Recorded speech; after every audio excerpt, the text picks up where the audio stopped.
Okay. So basically, a blue shift is basically during like any local election. It mostly happens in local elections. Um, Whenever you have a Democrat running against a Republican, especially so in like a tightly contested district, you'll have what appears to be a Republican that's winning the night of the election. But if it's really close, a couple days after, whenever all the mail ballots are counted, because Democrats are more likely to vote by mail just across the board, not just during a pandemic, it's actually going to be the case that a Democrat came out on top Oh, and won the yeah. election. So you're Same thing yeah, happened you're in referring to this. 2000 with. You're referring to this, but this is how it's gonna be nationally. He's gonna call the election the night before the mail-ins are counted. Yeah, I mean, a good example of this. Well, that's what I want to get to. A good example of it was like in Kentucky with the senator. It was for senator. It was McConnell's seat.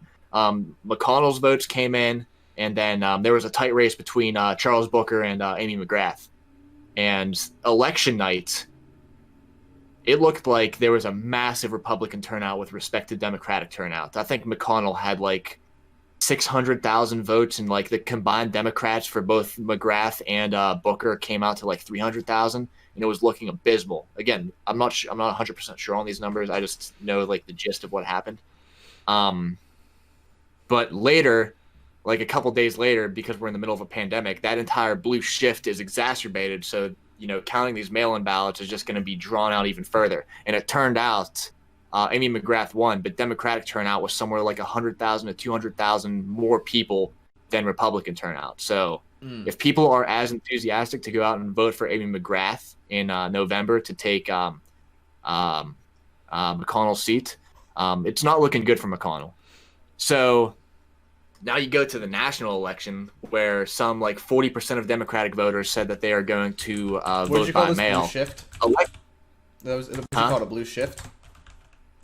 Well, don't look up blue shift. Look up the red mirage, because that's what they're calling it now.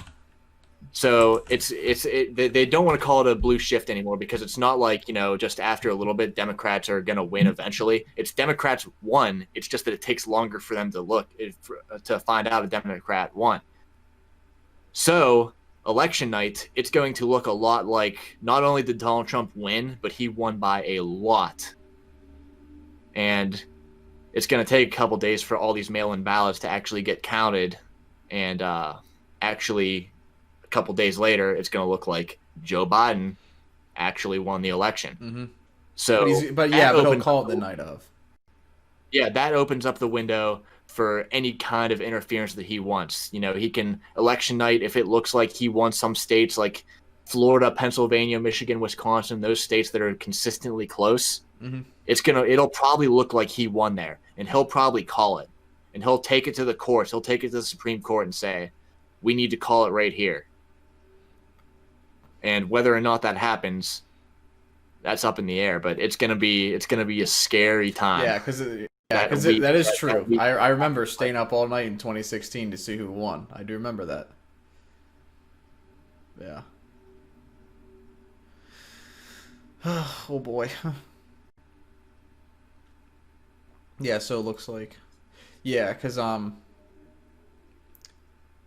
and because I remember like that was with Virginia too, because Trump was saying, I remember like back in Virginia in 2016 that like he was winning Virginia for most of the thing, but that's because all the southern parts of Virginia, like all the rural states, like call in their things like other than the DC suburbs always call theirs in the latest, like they stay open the longest.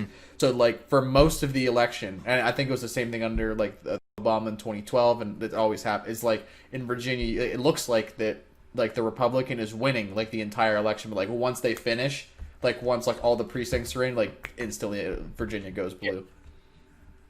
But we are nowhere near as partisan.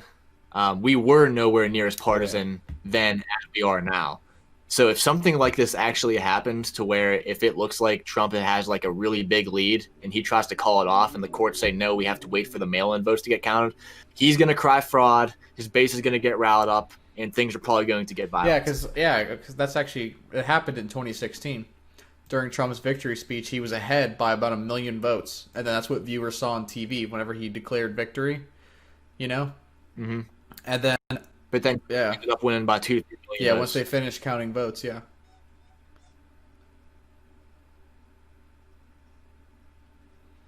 Yeah, and I forget who said it to me, but earlier today, my mom said that somebody was saying that they need to call it, election week, not election day. That could yeah, that could be a good idea. Like voting starts Tuesday and then they'll call it like Saturday or something or next Tuesday, like a whole week or something.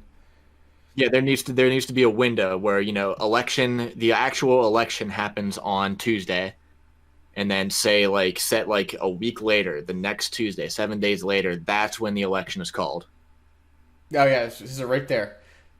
News networks are adapting election day. It could turn into election week since Florida and Arizona made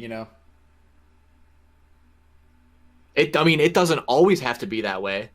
Because even if you look, because Joe Biden has a massive lead over Trump, okay? If you don't think Joe Biden has a massive lead, then you're just a hardcore poll denier. But in 2012, if we were going through the pandemic in 2012, whenever the margin was like extremely narrow, I think on September 9th in 2012, there was a 0% difference between Obama and Romney. So if we have something like that during a pandemic, that's where it really becomes a problem.